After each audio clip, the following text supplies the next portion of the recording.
지난주에 어느 성도님이 제게 싱긋이 웃으시면서 물어요. 묻는 질문은, 목사님, 저는 농사 안 짓는데요. 추수할 것도 없는데 감사 예배를 어떻게 드리죠? 난데없는 질문을 받았어요. 그 질문에 대해서 제가 쭉 설명을 해드렸지만, 아마도 그럴 수 있겠다 싶은 생각이 드는 것은, 현대를 살아가는 도시 문화 속에 살아가는 현대인들, 농사 짓는 사람은 드뭅니다. 그래서 어쩌면 추수감사 주일이라고 하는 이 절기 예배가 구약적인 어떤 형식에 국한된 예배의 한 모습이 아니겠는가라고 그렇게 치부하거나 그렇게 이해할 수도 있겠다 싶은 생각이 드는 거죠. 그래서 오늘은 말씀을 준비하면서 하나님께서 감사 절기를 이스라엘 백성들에게 명하셨던 그 본질적이고 그 말씀을 명령하신 하나님의 심의가 어떤 의도가 있었는지를 말씀을 통해서 확인하는 시간을 가질까 합니다. 그래서 주님 앞에 우리가 올려드려야 될 바른 감사의 믿음의 모습은 말씀 앞에서 어떤 믿음의 모습이어야 하는가를 말씀을 통해 상고하고자 합니다.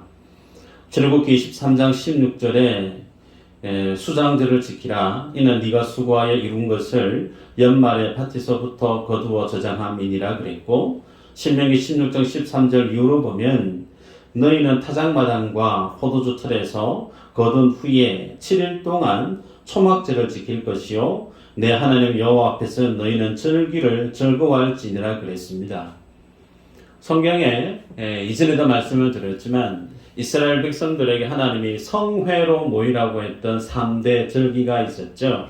그 중에 추수감사주일은 이제 수장절의 의미와 맞닿아 있다, 그렇게 볼 수가 있습니다.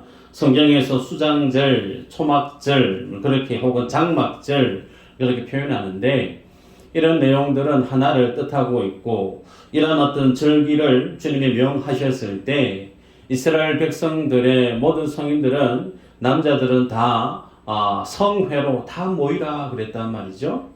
자, 그렇게 모이라 명령하시면서 주님이 하시는 말씀이, 빠지지 않는 말씀이 뭐냐면, 하나님이 이스라엘 백성들의 그 모든 농작물을 지키시고 보호하시고 소위 결실 맺게 하신 그들의 주인이 바로 하나님이다라는 사실 한 가지. 두 번째는 너희를 구원하신 여호와 하나님이라고 하는 내용이 두 번째예요. 그래서 각 절기마다 하나님이 성회로 모이라 명령하시면서, 그 명령하시면서 끝에 꼭 주님이 덧붙이시는 말씀이 나는 너희를 구원한 여호와 하나님이다 라는 사실을 꼭꼭 주님이 명시하고 있다는 사실이죠. 때문에 우리가 감사 절기를 주님 앞에 믿음으로 가질 때 우리 안에 있어야 될 가장 본질적인 감사의 의미는 하나님이 나를 구원하셨다라는 구원에 대한 감사의 의미가 반드시 있어야 되고, 또 하나는 그 구원하심이 이 세상 가운데 나 홀로 그냥 살아가는 것이 아니고 하나님의 주권, 하나님의 손 아래에서 우리가 안전히 다스림을 받고 인도함을 받아온 결과라는 사실. 그래서 주님이 나의 주인 되시고 주님이 나의 구세주 되심을 고백하는 믿음이 이 감사 절기 안에 녹아 있다라는 겁니다. 특별히 주님이 구약에서 방금 읽어드렸지만 추수와 관련된, 절기와 관련된 주님이 명령을 하실 때 신약에서 예수님은 그 추수를 어떻게 해석하시고 적용하시는가 말씀을 한번 볼까요? 요한복음 4장 34절 35절인데 같이 한번 읽어보십시다. 시작. 예수께서 이르시되 나의 양식은 나를 보내신 이의 뜻을 행하며 그의 일을 온전히 이루는 이것이니라. 너희는 넉달이 지나야 추수할 때가 이르겠다 하지 아니하느냐? 그러나 나는 너희에게 이르노니 너희 눈을 들어 밭을 보라. 기어져 추수하게 되었도다. 아멘. 기어져 추수하게 되었다. 이 이 말씀은 요한복음 4장에서 예수님과 수가성 사마리아성 여인과 대화를 나누면서 있었던 일화를 이후에 주님이 하고 있는 말씀이죠. 죄인이었고 남편이 여럿 있었던 소위 가정생활이 불행했던 한 여인, 그 여인을 주님이 만났고 그 여인에게 주님이 생명의 주인이 누군지, 메시아가 누군지를 예수님 스스로 계시해 보였죠. 그리고 나서 그 여인은 물 기르러 왔다가 물동이를 버려두고 동네로 달려가서 사마리아 많은 사람들에게 내가 메시아를 만났다, 내가 그분을 만났다, 복음을 전하는 여인으로 바뀌어진 그 사실 이후에 주님이 하시는 말씀이죠.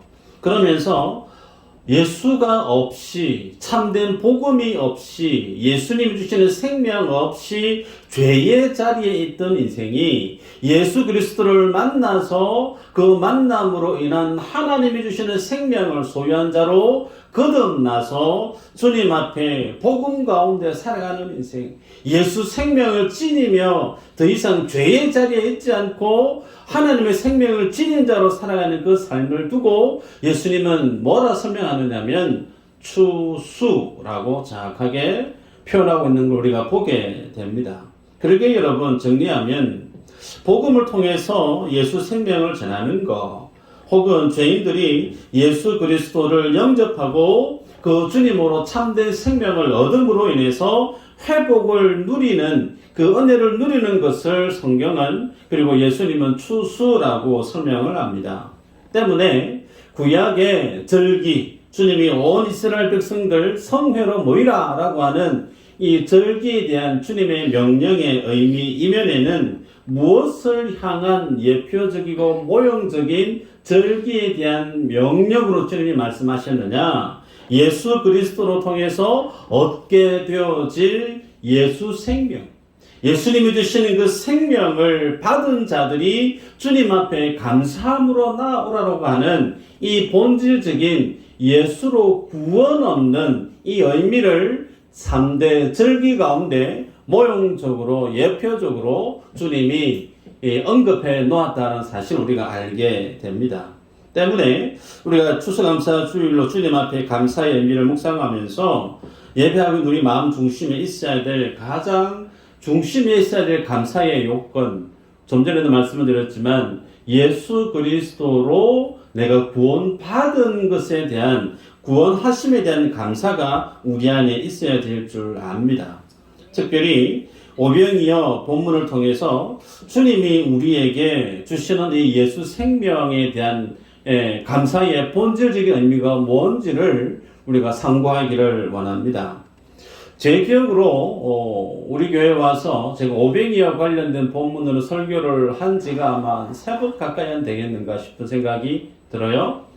그럼에도 불구하고 쉽사리 우리 안에 사라지지 않는 생각이 뭐냐면, 오병이어 표적을 떠올렸을 때 기억에 남는 것, 정리해보면 예수님이 생명의 떡이다라고 하는 내용도 기억이 나고, 또 하나는 그와 비슷한 비중을 차지하고 있는 느낌이 어떤 느낌이냐면, 예수님께 어린아이가 자기의 오병이어 그 도시락을 드림으로 인한 어린아이의 헌신, 어린아이의 어떤 그 믿음의 그 모습에 대한, 우리도 그 어린아이처럼 나의 소중한 것을, 작은 것을 주님께 드림으로 하나님의 기적을 경험하고 하나님의 은혜를, 하나님의 역사를 행하시는 그 일에 통로로 쓰임받는 인생이 되자, 뭐 이런 어떤 의미의 내용이 오병이어 기적, 그렇게 생각을 해보면 쉽게 연상되는 모습을 우리가 부인할 수가 없어요.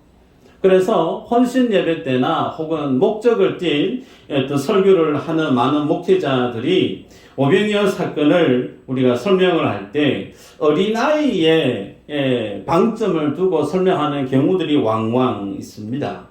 여러분, 그러면 여쭤볼까요?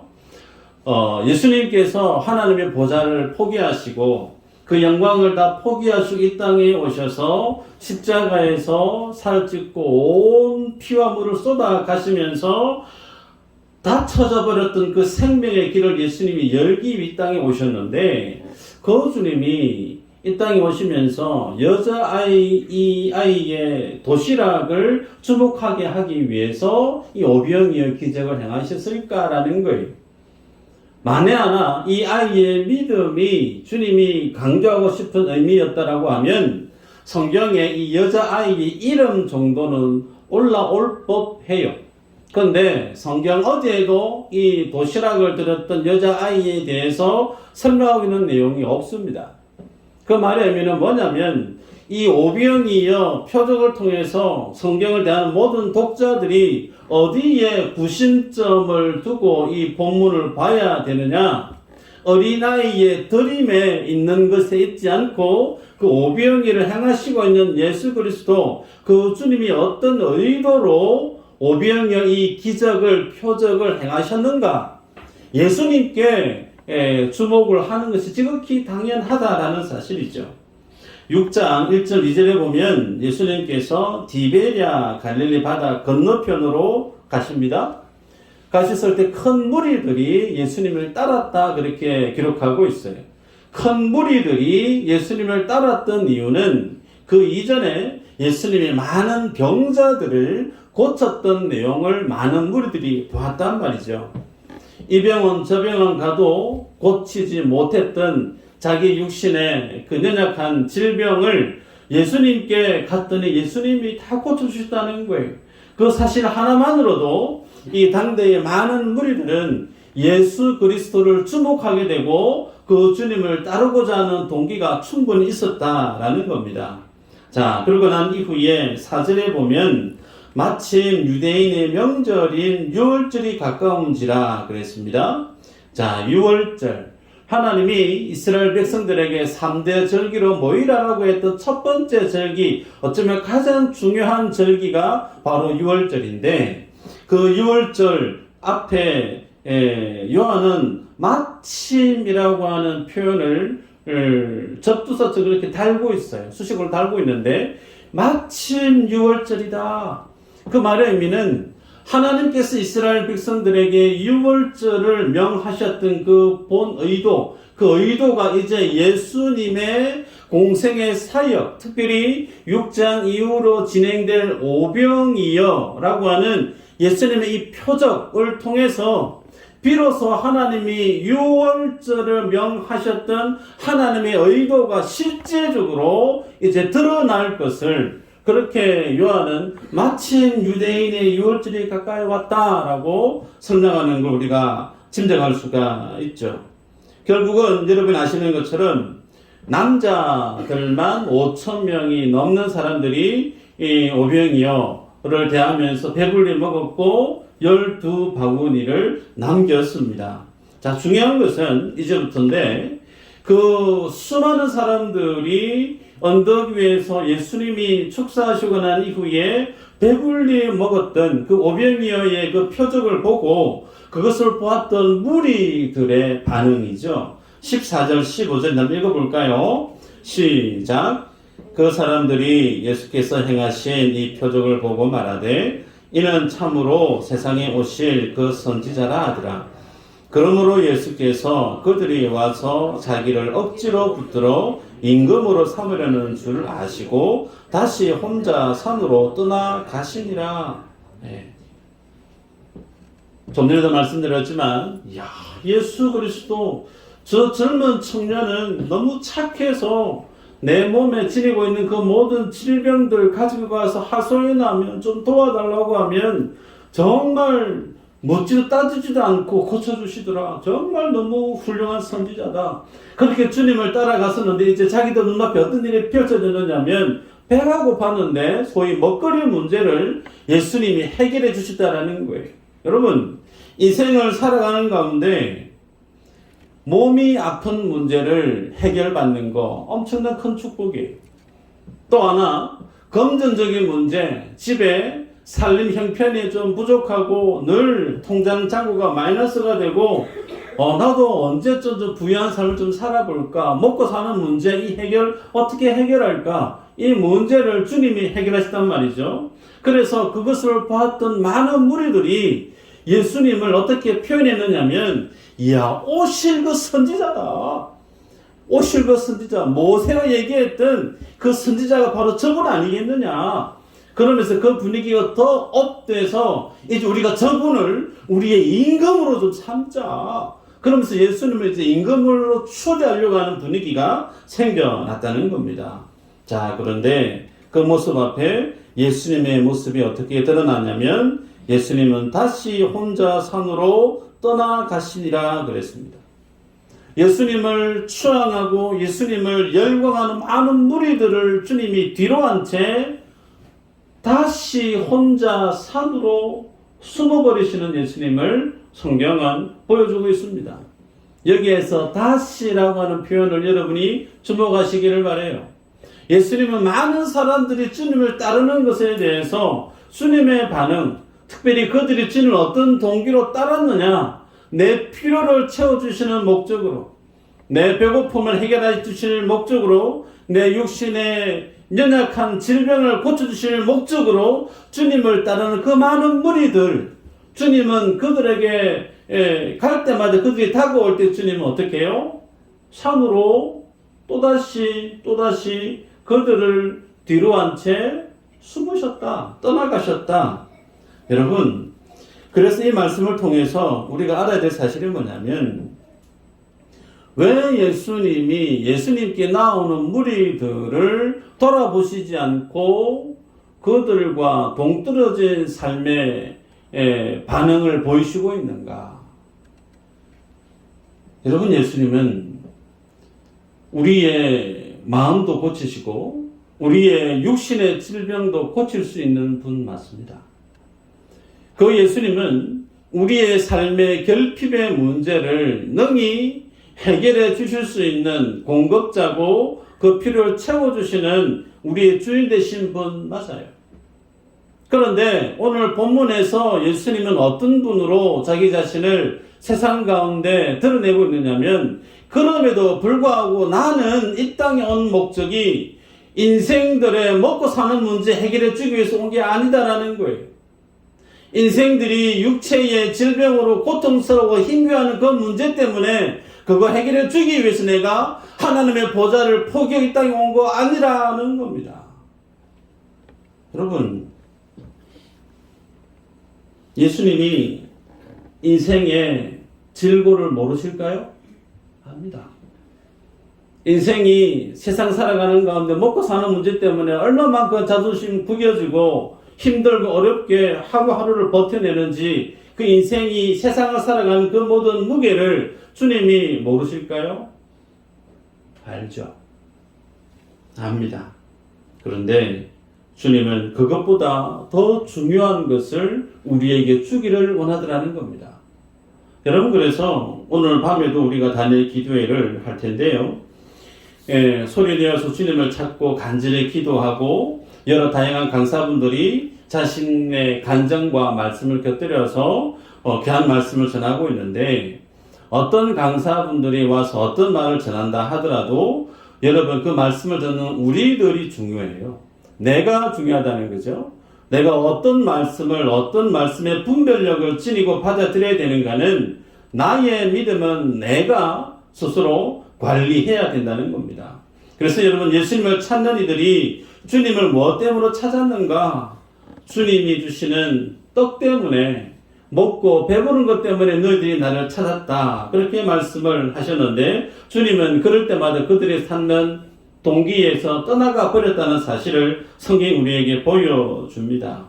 여러분, 그러기에 오늘 우리가 예수님을 찾고 오늘 우리가 예수님께 간절히 부르짖는 기도의 그 동기가 주님을 찾아 나섰던 500여 기적을 경험했던 무리들이 주님을 찾는 모습과 동일하다라고 하면, 이 본문의 맥락 그대로 적용해 버리면 어떻게 될까요?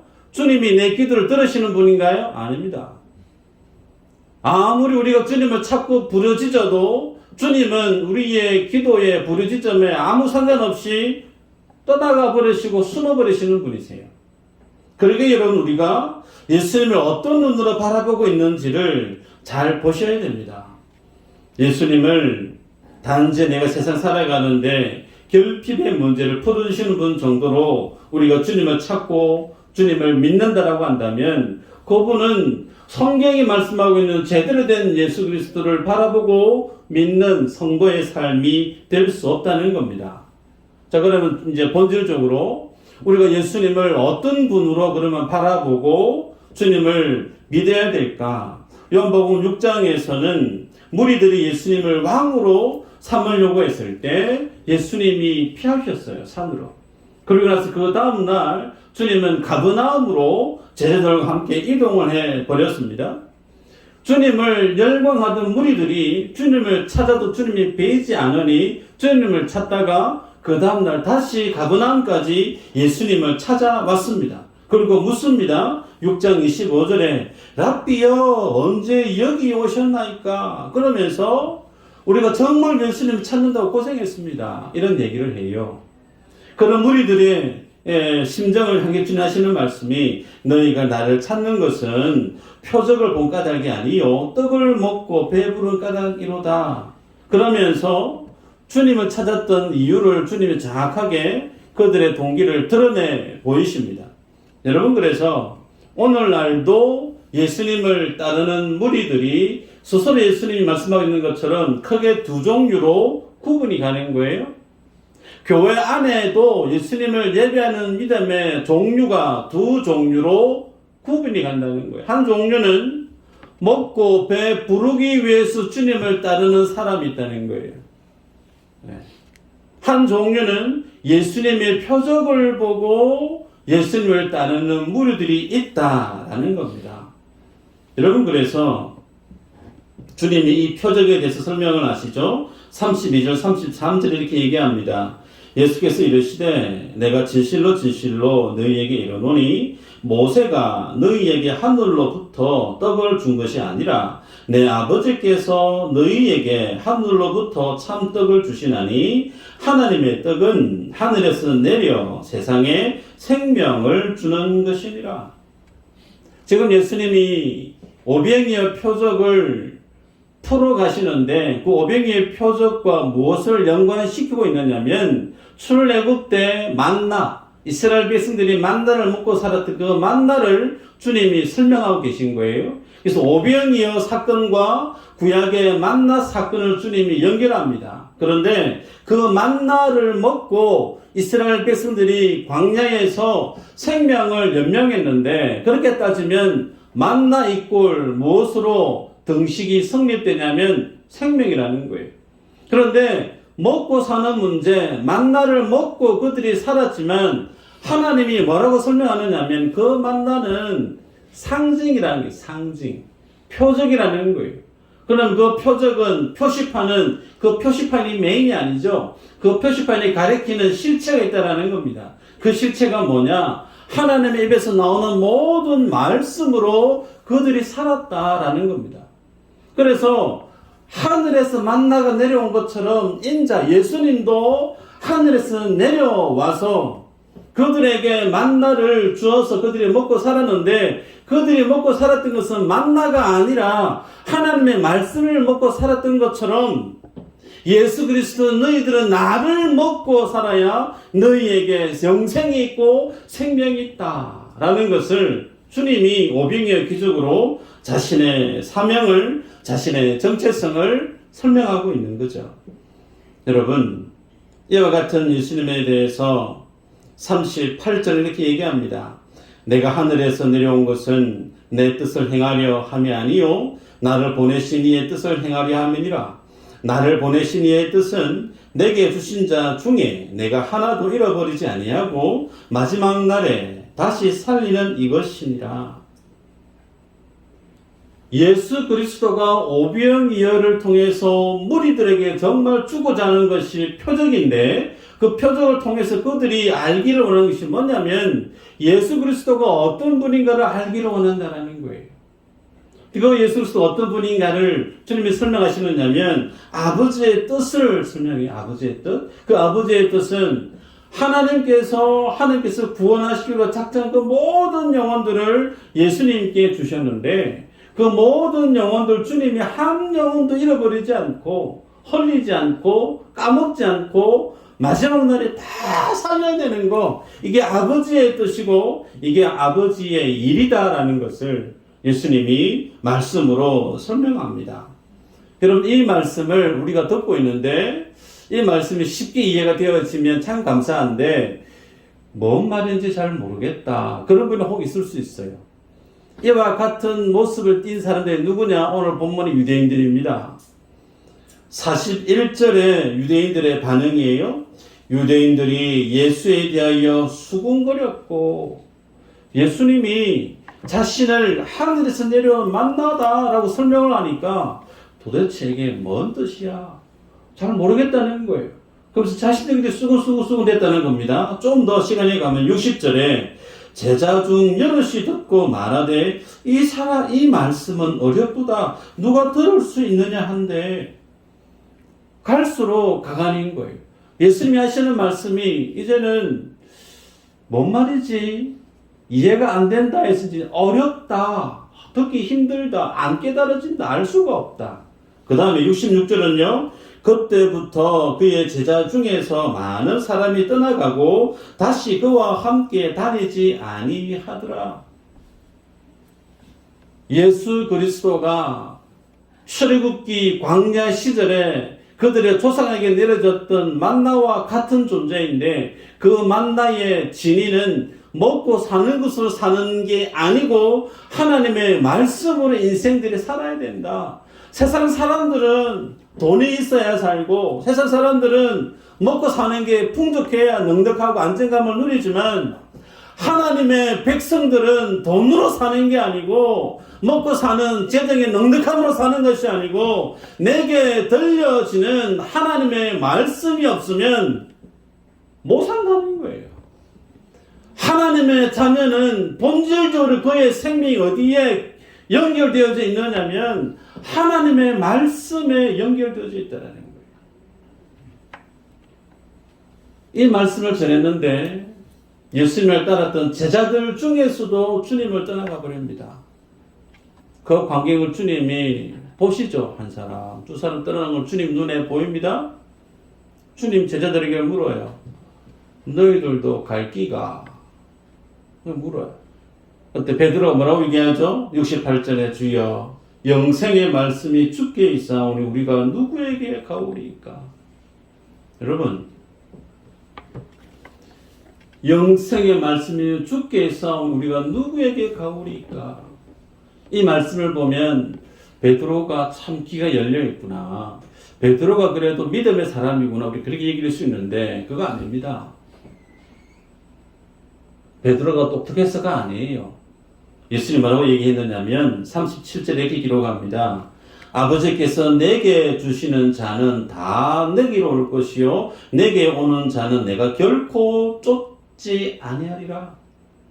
또 44절은요. 나를 보내신 아버지께서 이끌지 아니하시면 아무도 내게 올 수 없으니 오는 그를 내가 마지막 날에 다시 살리리라. 여러분, 우리가 예수님을 믿고 예수님을 따르고 예수님을 쫓고 우리는 그렇게 표현할 수 있으나 그거 아니라는 거예요. 성경은 하나님이 우리를 이끌었다라는 겁니다. 성경은 여호와 하나님이 나의 마음을, 나의 발걸음을, 나의 중심을 예수 그리스도께로, 미수제일교회로 주님이 연결시켜 주시고 끌어당기고 밀어붙이셔서 우리로 하여금 하나님을 예배하는 자로 만들었다라는 거예요. 이걸 내 열심이, 내 어떤 의가, 내 어떤 노력, 성경은 그거 아니라는 겁니다. 그래서 예수님께 이끌려서 주님 곁에 있는 인생이 이제 주님의 앞에 뭘 듣죠? 영생의 말씀을 듣는 거예요. 주님이 내 지갑의 형편을 풍족하게 해주시는 것으로 기뻐하는 것이 아니고 이제 기쁨의 대상이 삶의 목적의 그 타겟이 먹고 사는 문제가 아니고 돈이 아니고 명예가 아니고 영생토록 하시는 하나님의 말씀이 뭔지를 갈구하게 되는 거예요. 그 영생의 말씀이 주께 있사오니 우리가 어디로 가겠습니까? 그러면 여러분, 이 영생의 말씀을 듣는 성도는 그러면 어떤 기도를 주님 앞에 올릴 수 있는가? 하나님의 말씀을 구하는 기도를 한다라는 거예요. 여러분, 질병이 내게 있습니다. 삶에 공고함이 있어요. 가정에 문제가 있어요. 그거 하나님이 모르실까요? 더 본질적으로 여쭤볼까요? 그 질병 누가 허락했죠? 인생에 답답한 그 문제 누가 허락했죠? 하나님이에요. 예수 안 믿는 사람은 잘 모르겠고, 예수님을 믿는 성도에게 내 삶의 아픔을, 내 삶의 힘겨움을 주님이 허용한 이유가 어디 있는가? 많은 무리들이 주님 내 질병 좀 고쳐주세요. 많은 무리들이 내 먹고 사는 문제 좀 고쳐주세요. 그렇게 주님을 열광스럽게 쫓아다녔지만 주님이 그들에게 오늘 본문 속에서 뭘 원하고 있느냐면 질병이 아니에요. 먹고 사는 문제가 아니에요. 생명의 말씀을 찾는, 예수 생명을 갈구하고 예수의 말씀을 영생토록 하는 하나님의 복음을 구하는 삶으로 나오기를, 이거 주려고 지금 주님이 때론 우리의 삶들 속에 힘겨움을 하나씩 던져 주셨다는 겁니다. 여러분, 심는 대로 거둔다라는 말씀이 있죠. 갈라디아서 6장 7절 8절의 말씀인데요. 스스로 속이지 말라. 하나님은 업신여김을 받지 아니하시나니 사람이 무엇으로 심든지 그대로 거두리라. 무엇으로 심든지 그대로 거두리라. 그래서 많은 목사님들이 하나님 앞에 많이 심어야 된다. 많이 심어야 하나님이 주실 복이 크다. 그래서 하나님 앞에 헌금 많이 드려야 됩니다. 그래서 뭐 예배당을 건축하든지 선교지 프로젝트 사역을 한다든지 그러면 재정 동원을 하기 위해서 하나님께 많이 심으십시오. 내 자녀가 잘 되기를 원하십니까? 하나님께 많이 심으셔야 됩니다. 헌금을 강조하는 교회들이 많습니다. 여쭤볼까요?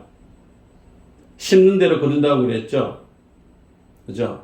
그런데 방금 읽었던 말씀, 그 다음 말씀 8절에 보면 자기 육체를 위하여 심는 자는 육체로부터 썩어질 것을 거두고 성령을 위하여 심는 자는 성령으로부터 영생을 거두리라. 이게 하나님의 법이에요.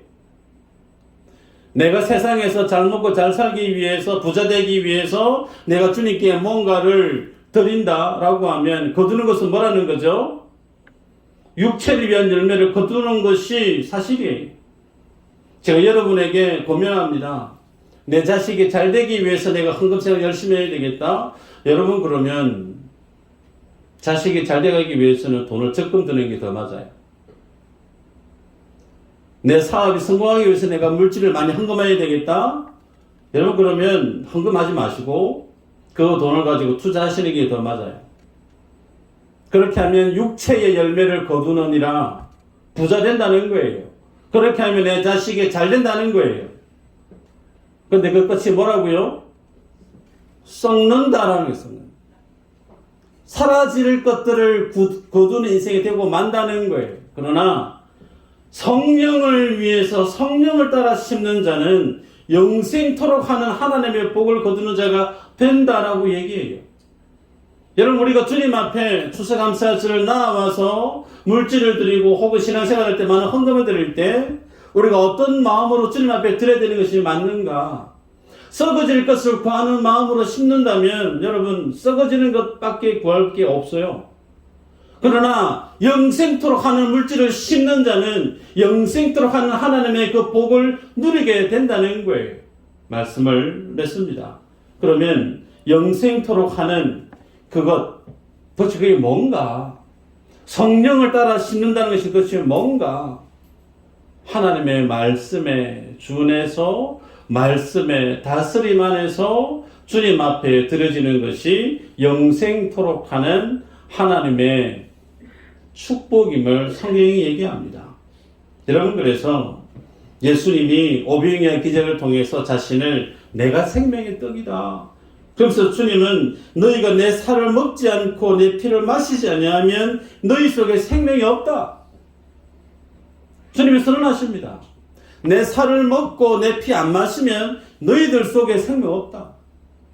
너희 속에 반드시 내가 있어야 되고 너희가 먹어야 될 건 나를 먹어야 된다. 우리가 예수님 어떻게 먹지? 상당히 난감하죠. 너희가 나를 먹어야 된다라고 이 말씀의 의미가 뭐냐면 요한복음 1장 1절에 예수님 어떻게 설명하시느냐면 예수님을 로고스 말씀으로 설명하세요. 태초에 말씀이 계시니라. 그 말씀이 곧 누구라는 거예요? 예수 그리스도시라는 겁니다. 그러면 결론이 났습니다. 우리가 예수를 먹는다라고 하는 것은 예수님의 말씀을 먹는다는 거예요. 근데 그 말씀이 뭐라는 거죠? 영생토록 하는 하나님의 말씀이라는 겁니다. 그러게 여러분이 교회에 오셔서 신앙생활을 할 때 내 삶의 필요를 위해서 기도하실 수 있어요. 내 삶의 육신의 질병을 고침받기 위해서 기도하실 수 있어요. 그런데 그것만큼 이상으로 구해야 될 것이 뭐냐? 영생토록 하는 하나님의 말씀을 주님 내게 들려주십시오라고 이 기도가 여러분 속에 터져 나와야 된다는 겁니다. 주님 내가 이 질병에서 고침받기를 원합니다. 간절히 부르시는 그 간절한 만큼 하나님의 생명의 말씀이 내게 들려지기를 원합니다. 내 마음을 주장하게 만들고 내 삶의 길을 걷게 만드시는 내 발의 길이요 빛이 되어주시는 하나님의 말씀 내게 들려지기를 원합니다. 하나님 그 말씀 좀 들려주십시오. 우리가 답답해야 될 것은요, 돈이 없어서 답답할 수 있어요. 질병 때문에 힘들 수 있어요. 근데 그것보다 더 답답해야 될 것이 하나님의 말씀이 내 귓전을 때리지 않는 거예요. 하나님의 말씀이 내 앞에 보이지 않는 인생길을 내가 무엇을 의지하고 가야 될지 도통 앞이 보이지 않는데 그 하나님의 말씀을 붙잡아야만이 우리가 그 앞에 보이지 않는 그 길을 걸어갈 수 있는 거예요. 진정한 감사가 어떤 감사인가? 하나님의 생명의 말씀 앞에서 그 말씀의 다스림 속에서 하나님이 내 글을 어떻게 펼쳐가시는지를 목도하는 거예요. 그걸 경험하는 거예요. 내 뜻을 과감하게 포기하고 내 감정을 과감하게 내려놓고 말씀대로 걸어갔더니 하나님이 내 인생을 이렇게 만들어 가시는구나. 내 가정을, 내 일들을 주님이 주장해 가시는구나. 이 말씀이 들려지지 않으면 여러분 주님을 찾아 나서셔야 돼요. 주님은 그런 자를 찾고 계세요. 그런 자와 만나기를 열망하고 계세요. 진정한 감사, 말씀의 다스림 앞에 그 말씀의 순종으로 주 앞에 걸어가는 그래서 하나님의 말씀이 내 발에 빛이 되고 길이 되어져서 결실로 주님 앞에 올려드리는 그 감사, 이 믿음의 주인공들 다 되시기를 주의 이름으로 축복합니다. 아멘.